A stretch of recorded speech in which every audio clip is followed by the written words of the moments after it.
आपकी परम शत्रु देवी आदि शक्ति किसी अनुष्ठान में व्यस्त हैं और आपकी आगामी 3 दिवसों तक वो किसी भी अस्त्र शस्त्र को धारण नहीं करेंगी। किंतु महाराज, ये कोई साधारण अनुष्ठान नहीं, महाअनुष्ठान है।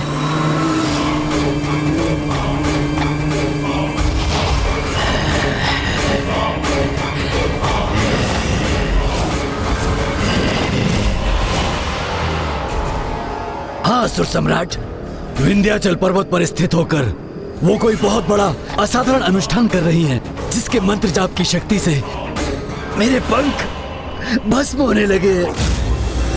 चिंता मत करो लोचनसुर, अवश्य वो अपने अनुष्ठान से मेरे समान शक्ति प्राप्त करने का प्रयास कर रही होगी, किंतु मैं उस देवी के अनुष्ठान को पूर्ण ही नहीं होने दूंगा।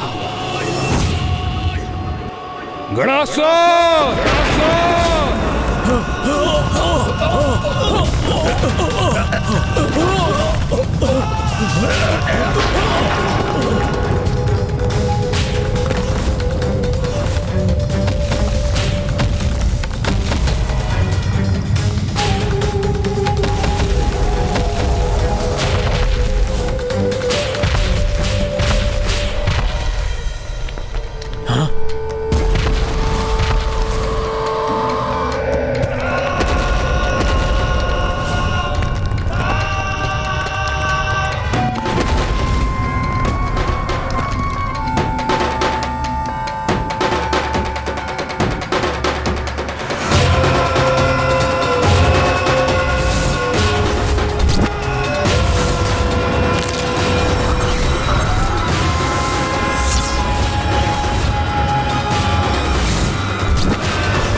क्या हुआ असुर सम्राट, अब क्यों स्मरण किया आपने मेरा? क्योंकि मेरी तुलना में अक्षम असुरों को सेनापति नियुक्त कर रहे थे आप, तब तो आपके मुख पर गणासुर का नाम नहीं आया। तो अब क्यों बुलाया है मुझे यहाँ? क्योंकि मेरे सेनापति बनने से भी अधिक महत्वपूर्ण दायित्व सौंपना है तुम्हें। कहो, मेरे आदेश का पालन करने के लिए तैयार हो तुम?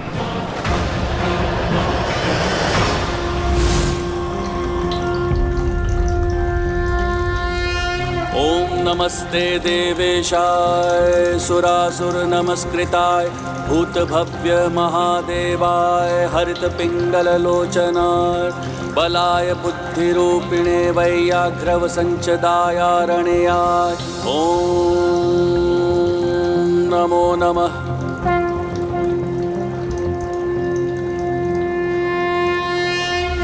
हमें शीघ्र ही अपनी रणनीति तैयार कर लेनी चाहिए, क्योंकि शीघ्र ही सूर्यदेव के प्रकट होते ही युद्ध का शंखनाद गूंज उठेगा। युद्ध के प्रथम दिवस आक्रामक नहीं, रक्षात्मक युद्ध ही करना चाहिए। यही सर्वथा उचित है कुमार कार्तिकेय। इससे हम शत्रु की वास्तविक शक्ति का अनुमान भी लगा सकेंगे। शक्ति का अनुमान लगाने के साथ विरोधी पक्ष की दुर्बलता का ज्ञान भी होना चाहिए हमें, तभी हमें युद्ध में सफलता प्राप्त होगी। शत्रु की दुर्बलता का भान तो हो गया है हमें, और ऐसी दुर्बलता का लाभ उठाने के लिए हम असुर तो पूर्ण रूप से निपुण हैं। वहां वो मूर्ख देवता अपनी रणनीति रच रहे होंगे, और मैं यहाँ तुम्हें अपनी छल नीति से परिचित कराऊंगा। उनकी छल नीति ही दुष्ट असुरों का सर्वाधिक महत्वपूर्ण अस्त्र है, इसीलिए हमें प्रत्येक क्षण सतर्क रहना होगा, क्योंकि दुर्गमासुर की कपट बुद्धि अवश्य ही किसी बड़े छल को जन्म देगी। एक कपट योजना करनी है हमें, जिससे वो देवता मूर्ख बन जाए। नाश लोचन, विनाश लोचन, सूर्योदय होते ही युद्ध के शंखनाद सुनकर तुम एक सेना की बड़ी टुकड़ी ले जाकर उन देवताओं पर आक्रमण कर देना, किंतु जब वो तुम्हारे आक्रमण का उत्तर दे, तब तुम उनके अस्त्र शस्त्र से आहत हुए बिना अपनी सुरक्षा सुनिश्चित कर पीछे हटते जाने। और इसके लिए मैं तुम्हें मायावी अस्त्र प्रदान करूंगा। परंतु असुर सम्राट, यदि सेना टुकड़ी के साथ ये जाएंगे तो हम आक्रमण कब करेंगे?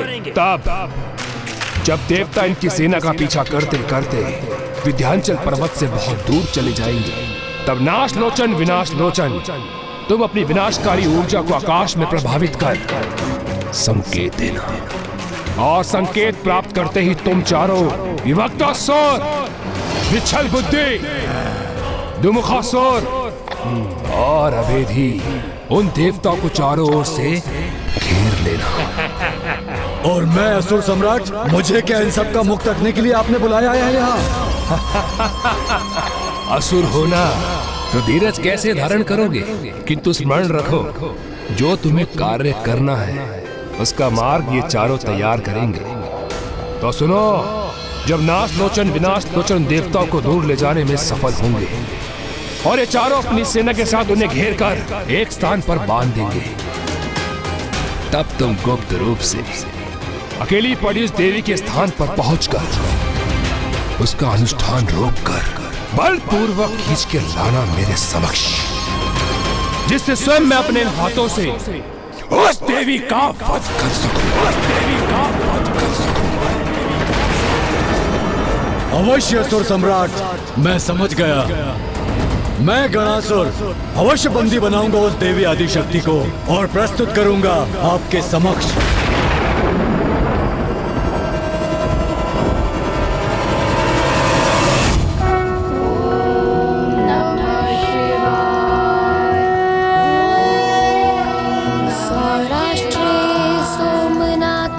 श्रीशैले मल्लिकार्जुनम् उज्जैन्यां महाकालमोङ्कारं परमेश्वरं केदारं हिमवत्पृष्ठे। ये कलश में जल समाप्त क्यों नहीं हो रहा है? ये कैसे संभव है? भक्ति की शक्ति असंभव को भी संभव कर देती। जिनकी जटाओं में स्वयं देवी गंगा विराजती हैं, उनके अभिषेक के लिए ये कलश जल विहीन कैसे हो सकता है? ओम नमः शिवाय।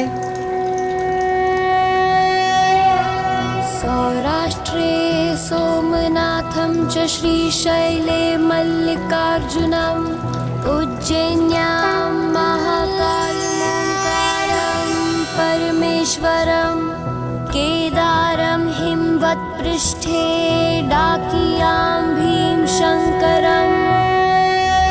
गणासुर, उचित समय देखकर उस देवी का अनुष्ठान बाधित करना, तब वहां निशस्त्र होगी और उसके सहयोगी देवता उससे बहुत दूर होंगे, फिर तुम्हें वहां कोई नहीं रोकने वाला होगा।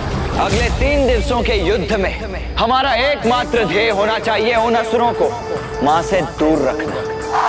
समझ गए ना आप सभी? समझ गए? जी देव सेनापति कुमार कार्तिकेय, हम समझ गए। उचित है असुर सम्राट दुर्गमासुर जी, आपकी योजना हम भली भांति समझ गए। तो फिर होने दो युद्ध का उद्घोष सूर्योदय के साथ ही।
ये दुष्ट दुर्गमासुर कहीं दिखाई क्यों नहीं दे रहा है?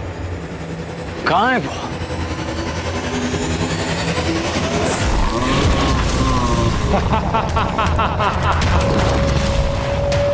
देवताओं, आज के इस प्रथम दिवस युद्ध में तुमको मेरे योद्धाओं से युद्ध करना होगा, जिससे मैं देख सकूं तुम में मुझसे युद्ध करने की योग्यता है भी या नहीं? रुकिए भैया।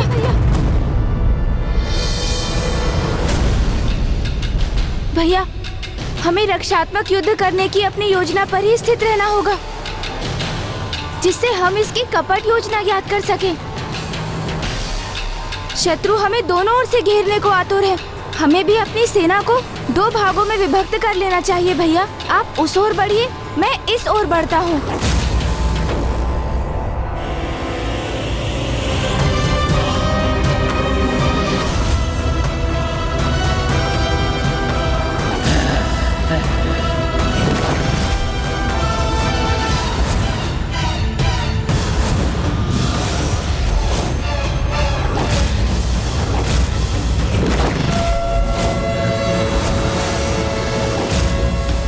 आक्रमण! जय माता आदिशक्ति! जय माता आदिशक्ति!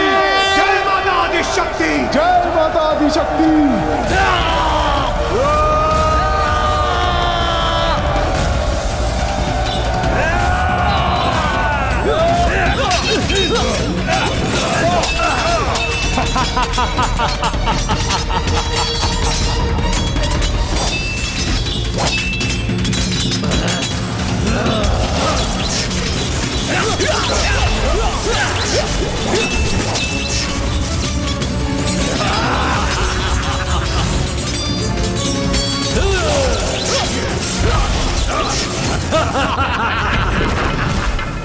इंद्रदेव, आप अन्य देवताओं के साथ मिलकर इन असुरों को पीछे जाने पर बाध्य कीजिए।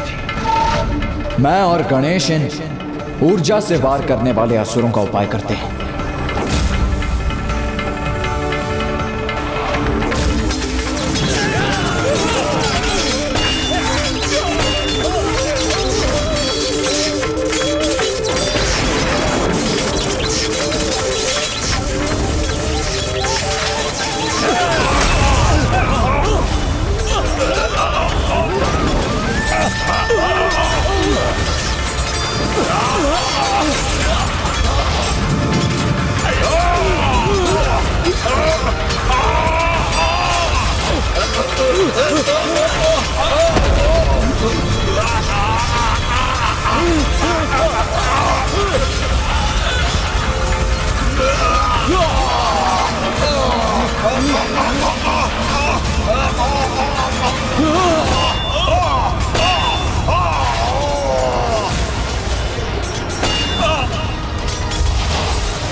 उचित है, सफल हो रही है मेरी युक्ति। ये देवता मुझे मूर्ख बनाना चाहते थे, किंतु मेरी योजना के अनुसार स्वयं विंध्याचल पर्वत से दूर होने पर विवश होकर मूर्ख बन रहे हैं।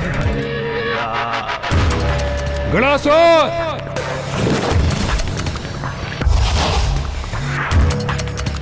गणासुर, अब उचित समय है, आगे बढ़ो।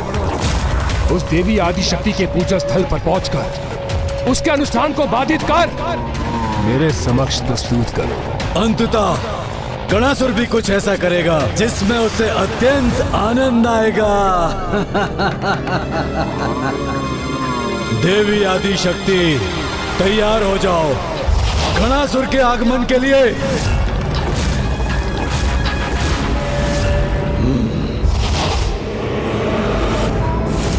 देवी आदि शक्ति, यथाशीघ्र गणासुर तुम्हारे स्थान पर पहुंचकर तुम्हारे अनुष्ठान को भंग करेगा और ये तुम्हारे देवता मेरे असुरों के साथ इस युद्ध स्थल में उलझे रहेंगे।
गजमुख तो मेरे निकट पहुंच रहा है, मुझे पीछे हटना चाहिए।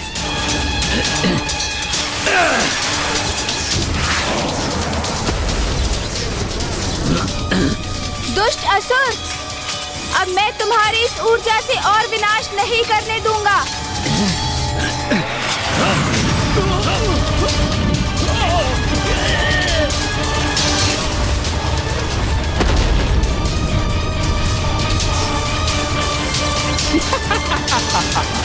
यही तो चाहता हूं मैं। और पीछे हटो और इनको आगे लेके जाओ नाश लोचन विनाश लोचन, जिससे गणासुर इस युद्ध स्थल को पार कर कर विंध्याचल पर्वत तक पहुंच सके।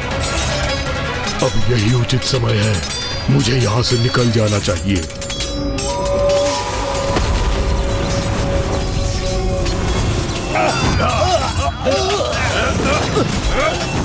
बहुत महत्वपूर्ण कार्य करना है मुझे, सभी की दृष्टि से बचकर आगे बढ़ना है।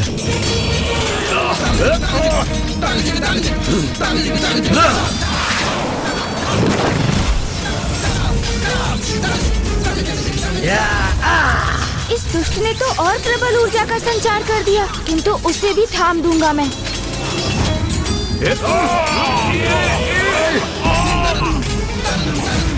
उचित अवसर है ये, यहाँ से आगे निकलने का गणासुर।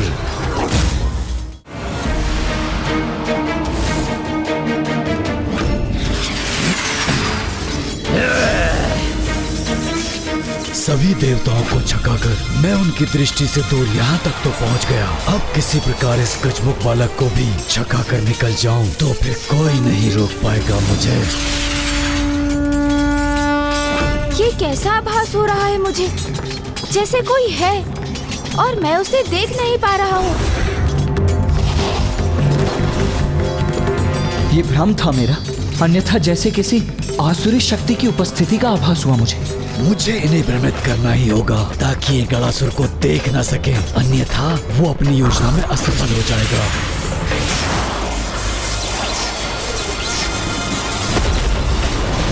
तुम अभी भी समझ नहीं सके असुर, तुम्हारी ये ऊर्जा मुझे कोई क्षति नहीं पहुंचा सकती।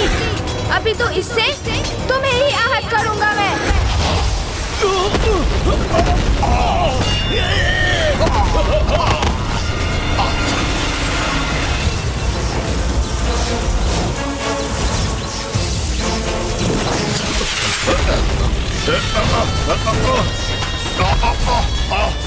ये कैसा युद्ध कर रहे हैं ये असुर, निरंतर पीछे हट रहे हैं।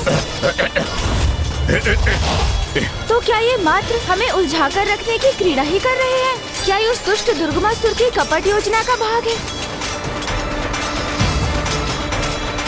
अपने महाबली योद्धाओं को क्यों नहीं भेजा उसने रणभूमि में, और जिन्हें भेजा भी है वो अपनी संपूर्ण शक्ति से युद्ध क्यों नहीं कर रहे हैं? और ये दुष्ट उस दिशा में क्यों देख रहा है? गुप्त रूप से पहुंचकर गणासुर खंडित कर देगा उस देवी का अनुष्ठान। बहुत आनंद आएगा इसमें मुझे। ये क्या, ये असुर तो विंध्याचल पर्वत की ओर ही जा रहा है, अर्थात दुर्गमासुर को माँ के अनुष्ठान का ज्ञान है। और आज का युद्ध, ये तो मात्र हमारा समय व्यर्थ करने का कुचक्र भर है, जिससे वो गुप्त रूप से किसी असुर को भेजकर माँ के अनुष्ठान में व्यवधान उत्पन्न कर सके।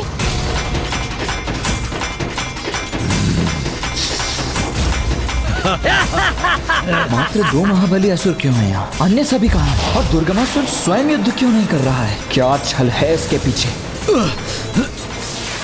भैया, ये दुर्गमासुर का एक जाल है, जिसमें हमें उलझाकर दुर्गमासुर ने किसी असुर को माँ के अनुष्ठान में बाधा डालने के लिए भेजा है। और माँ ने तो प्रण लिया है कि इन दिवसों में वो अस्त्र शस्त्र कदापि धारण नहीं करेंगी। अर्थात वहाँ किसी असुर की उपस्थिति एक बहुत बड़े संकट का संकेत है भैया। उचित कह रहा है गणेश। माँ अस्त्र धारण नहीं करेंगी तो नव दुर्गा माता भी स्वयं माँ की ही अंश होने और पूजा में उनकी सहायक रहने के कारण माँ के समान ही अस्त्र शस्त्रों से दूर रहेंगी। ये कपट है इन दुष्ट असुरों का। इन दुष्टों से और अपेक्षा भी क्या की जा सकती थी? बहुत हुआ रक्षात्मक युद्ध, अब आक्रामक युद्ध करेंगे हम।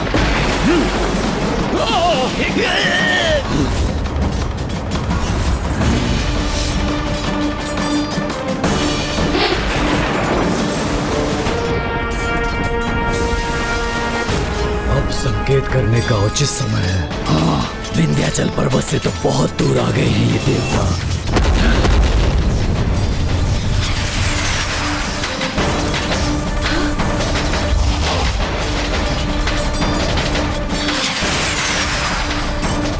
छल, बहुत बड़ा छल।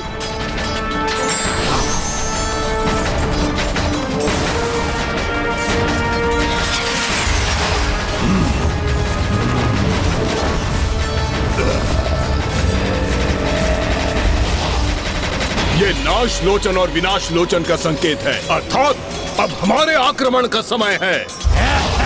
असुरों, इन देवताओं को इस युद्ध में इतना उलझा दो कि कोई गणासुर को रोक ना पाए और माता की पूजा भंग करने में वो सफल हो जाए।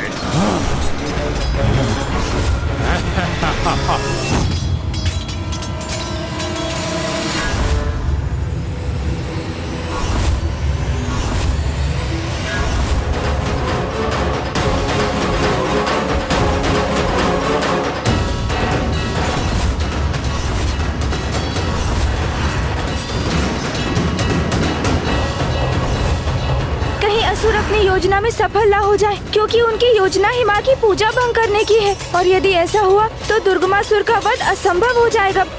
युद्ध में जब किसी का मनोबल टूटता है तो खड़ग और भाले भी स्वतः ही टूट जाते हैं। इसलिए एक योद्धा को अपने अस्त्रों की तुलना में अपने मनोबल को अधिक मजबूत करना चाहिए।